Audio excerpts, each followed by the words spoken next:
Hello friends, welcome to Shri রান্নাঘর। আজ আমি বানাচ্ছি মোচা দিয়ে মুসুর ডাল।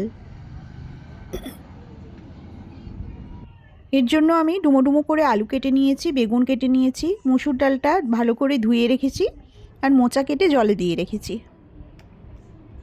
কড়াইতে প্রথমে সর্ষের তেল দিয়ে দিলাম। এবার আমি আলুগুলো ভাজার জন্য দিয়ে দেবো।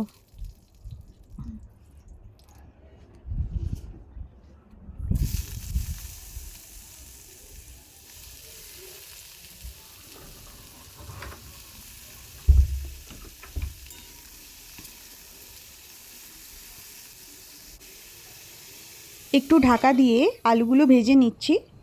এবার আমি দিয়ে দেবো পরিমাণ মতো নুন আর একটু হলুদ গুঁড়ো।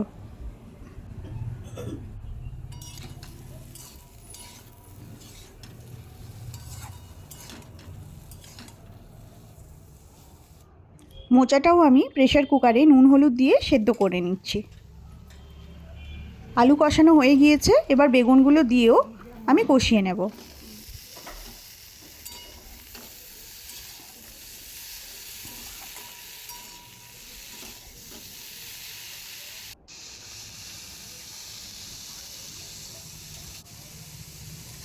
এবার আমি ধুয়ে রাখা মসুর ডালগুলো দিয়ে দিচ্ছি।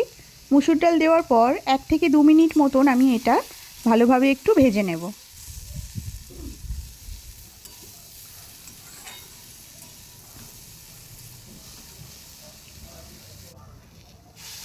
এবার আমি দিয়ে দিলাম পরিমাণ মতো জল।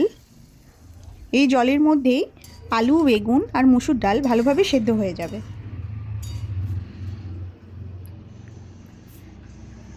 ডাল, আলু আর বেগুন সেদ্ধ হয়ে গিয়েছে। এবার কড়াইতে সর্ষের তেল দিয়ে সাদা জিরে, শুকনো লঙ্কা আর তেজপাতা ফোড়ন দিয়ে দিচ্ছি।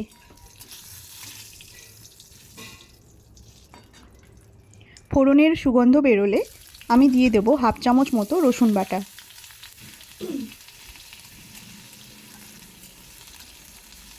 রসুনটা হালকা ভাজা ভাজা মতো হয়ে গেলে আমি দেব আদা বাটা।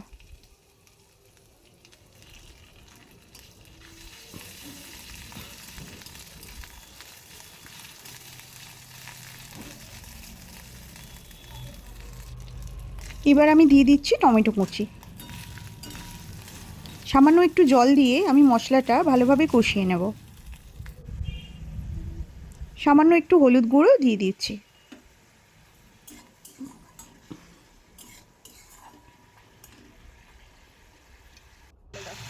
মশলাটা কষানো হয়ে গিয়েছে। এবার আমি সেদ্ধ করা মোচাটা মশলার উপর দিয়ে 1 মিনিট মতন মশলার সাথে ভালোভাবে এটা মিশিয়ে নেব।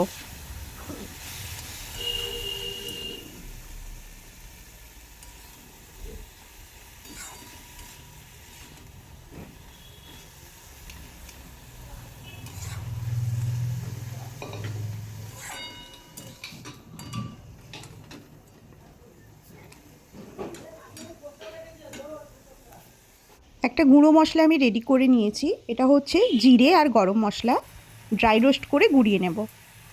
এদিকে মোচার সাথে মশলাটা ভালোভাবে মিশে গেছে। আমি আলু, বেগুন আর যে সেদ্ধ করা ডাল সেটা দিয়ে দিলাম।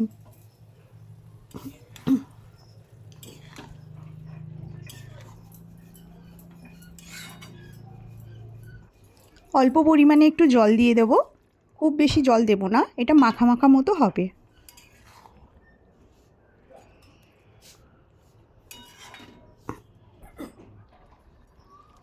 সামান্য একটু চিনি দিয়ে দিচ্ছি।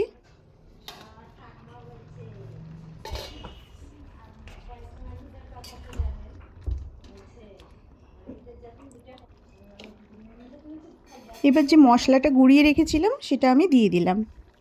আপনারা চাইলে ঘি দিতে পারেন। আমাদের বাড়িতে যেহেতু ঘি কেউ খায় না, তাই আমি ঘি আর দিচ্ছি না।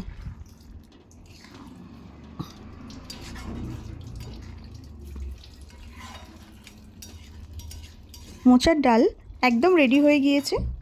এবার আমি এটা একটা বাটির মধ্যে ঢেলে নিয়েছি। তো বন্ধুরা, আমার এই রেসিপি কেমন লাগলো আমাকে কমেন্ট করে জানাবেন। ভালো লাগলে প্লিজ আমার চ্যানেলটি সাবস্ক্রাইব করবেন আর বেল আইকনটা প্লিজ প্রেস করে দেবেন। সবাই ভীষণ ভালো থাকবেন। Thank you.